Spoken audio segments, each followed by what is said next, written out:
High friends, welcome back to my channel Sonam's creation. आज आपण बघणार आहोत होममेड पिस्ता आईस्क्रीम. हे आईस्क्रीम करण्यासाठी आपल्याला कंडेन्स मिल्कही लागत नाही आणि ब्लेंडरही लागत नाही. मग चला तर हे आईस्क्रीम घरच्या घरी कसं बनवतात ते आपण बघूया.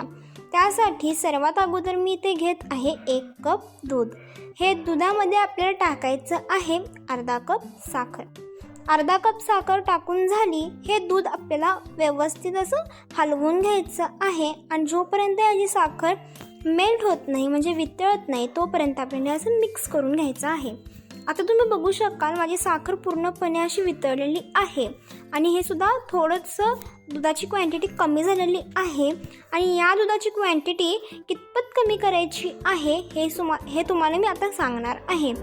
1 कप आपण दूध घेतलं होतं, त्या 1 कपचा अर्धा कप दूध व्हायला पाहिजे इतपत आपल्याला ह्याची क्वांटिटी कमी करायची आहे, म्हणजे हे कंडेन्स मिल्कसारखं दिसेल. आणि इथं माझा गॅसची फ्लेम लो टू मिडियमच आहे. तुम्हीसुद्धा गॅसची फ्लेम लो टू मिडियमच ठेवा.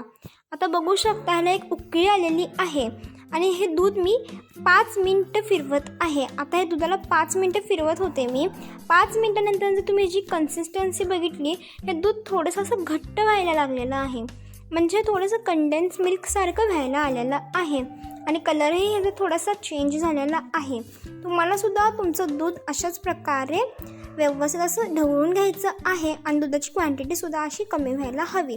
तशी माझ्या 1 कप दुधाची क्वांटिटी अर्धा कप झालेली आहे आणि दुधाचा थोडासा कलरही चेंज झालेला आहे आणि दूध थोडंसं घट्टही व्हायला आलेलं आहे. तुमचंही दूध असंच घट्ट व्हायला हवं. आता हे दूध आपल्याला व्यवस्थित असं मिक्स करून झालं की अजून थोडासा वेळ फक्त हलवायचं आहे. आणि मी तुम्हाला सांगते की तुमचं दूध कसं झाले ते, म्हणजे तुमचं हे मिल्क कसं होणार आहे आणि तुम्हाला ओळखायचं कसं आहे.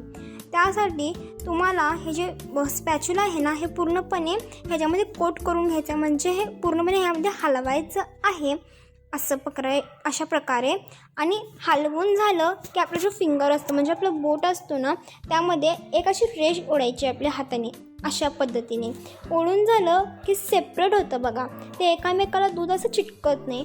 म्हणजे काय होतं, आपलं हे मिल्क तयार झालेलं आहे, म्हणजे दूध आहे ना एकामेकाला असं चिटकत नाही, एका ठिकाणी असं स्ट्रेट राहतं.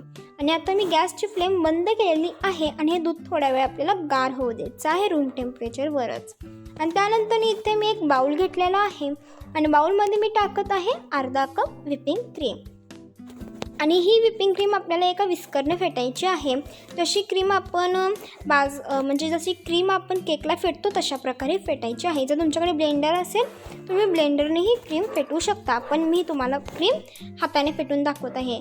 जवळपास 15 ते 20 मिनिटांनी माझी क्रीम अशी मस्त अशी घट्ट झालेली आहे. जर तुमच्याकडे ब्लेंडर असेल तुमची क्रीम 5 मिनिटात होऊन जाईल.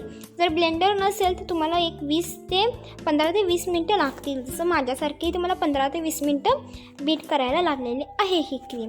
त्यानंतर इथे माझ्याकडे पिस्ताचं इमल्शन आहे. जर पिस्ताचं इमल्शन नसेल तर तुम्ही पिस्ता इन्सेन्स घेऊ शकता, 1 चमचा किंवा अर्धा चमचा तुमच्या फ्लेवरानुसार. आणि त्यानंतर घालायचा आहे त्यात हिरवा रंग, म्हणजे तुमचंसुद्धा पिस्ता फ्लेवरचं होऊन जाईल. आणि अर्थातच आपण पिस्ता आईस्क्रीम करतो म्हणून आपल्याला पिस्त्याचं इमल्शन किंवा इन्सेन्स हवंच. त्यानंतर जे आपण कंडेन्स मिल्क म्हणजे दुधाचं आणि जे साखरेचं मिश्रण केलं होतं ते यामध्ये आपल्याला पूर्णपणे ओतून द्यायचं आहे. हे सेम टू सेम आपल्याला कंडेन्स मिल्कसारखंच लागतं आणि खूप सोप्या पद्धतीने हे होऊन जातं. आता हे बघा, हे सुद्धा घालून झालं. ह्या हाताने आपल्याला काय करायचं आहे, बीट करून घ्यायचं आहे, म्हणजे फेटून घ्यायचं आहे. आणि जेव्हा आपण फेटून घेऊ ना, हे असं दिसेल आपल्याला, म्हणजे पूर्णपणे सगळीकडे हे मिसळून जाईल. त्यानंतर इथे मी एक डब्बा घेतलेला आहे, ह्याला टिफिन बॉक्स असं म्हणतात. तुमच्याकडे सुद्धा असेलच असं टिफिन बॉक्स. जर नसेल तरी काय हरकत नाही, कुठला तरी घरातला गोल डब्बा ते असेलच, त्यामध्ये घातला तरी चालेल. आणि जे सगळं मिश्रण आहे हे डब्यात मी ओतून देते आहे. आणि थोडासा डब्बा आहे ना आपल्याला टॅप करायचं आहे आणि स्पॅच्युलाने असं फिरवून घ्यायचं आहे. आणि हे जे मिश्रण आहे हे आपल्याला 2 तास आपल्याला फ्रीजमध्ये ठेवायचं आहे. 2 तासच का, कारण हे आपल्याला मी तुम्हाला पुढे सांगेनच हे 2 तासच का ठेवायचं. 2 तास ठेवायचं कारण याने आपलं मिश्रण क्रीमी होऊन जाईल. तुम्ही बघायलाच आता हे व्यवस्थित असं टॅप करून झालं की यावरती मी एक कागद ठेवत आहे, जो आपल्याकडे कागद असतो ना प्लास्टिकमधला कुठलाही, तो कागद ठेवायचा, त्याच्यावरती टोपण लावायचं आणि 2 तास हे आपल्याला फ्रीझरमध्ये ठेवायचं आहे, म्हणजे एकदम आतला जो फ्रीझर असतो ना त्यामध्ये. आणि हे आपल्याला 2 तासांनंतर बीट करायचं आहे. बघा हे आईस्क्रीम घट्ट होत आलेलंच आहे. त्याला बीट का करायचं? जेव्हा आपण बीट करू ना, जे बाजारामध्ये म्हणजे जे आईस्क्रीमच्या शॉप्समध्ये तुम्हाला जे असं क्रीमी टेक्स्चरचं जे आईस्क्रीम मिळतं ना, ते तुम्हाला 2 तासाने बीट करून झाल्यानंतर मिळेल. हे असं क्रीमी टेक्स्चर तुम्ही आत्ता बघू शकाल ना किती घट्ट झाले. हे असं आईस्क्रीम घट्ट होऊ नये आणि क्रीमी राहू दे म्हणून आपल्याला 2 तासाने थोडा वेळ बीट करायला लागतं. म्हणजे बीट करून झाल्यावर मस्त असं बाजारासारखं सिल्की स्मूथ आईस्क्रीम तुम्हाला खायला मिळेल. आता हे बघू शकता मी 2 तासाने बीट करून झालं की आपल्याला हाय तसं स्पॅच्युलाने व्यवस्थित करायचं आहे. त्याच्यावरती आपल्याला तो पेपर लावायचा आहे आणि डब्बा लावून हे ओव्हरनाईट म्हणजे रात्री हे ठेवून द्यायचं आहे आणि सकाळी उघडायचं आहे. किंवा तुम्ही हे 8 ते 10 ताससुद्धा ठेवू शकता. पण ओव्हरनाईट ठेवलेलं हे चांगलंच असतं, म्हणजे जास्त वेळ तुमची आईस्क्रीम सेट होऊन जाते. म्हणून मी हे ओव्हरनाईट सेट करून घेणार आहे. आता ओव्हरनाईट सेट करून झालं म्हणजे 10 तासांनंतर मी आईस्क्रीम खोलत आहे आणि बघू शकता ह्याचं टेक्स्चर क्रीमी झालेलं आहे. मी तुम्हाला चमच्याने काढून दाखवते. वाव, सिल्की स्मूथ झालेलं आहे हे आईस्क्रीम. जर तुम्हाला आजच्या आईस्क्रीमचं रेसिपी आवडलीच असेल नक्कीच माझ्या चॅनलला सबस्क्राईब करा, लाईक करा आणि व्हिडिओ आवडला ना मग नक्कीच मला लाईक करून सांगा. तोपर्यंत बाय बाय.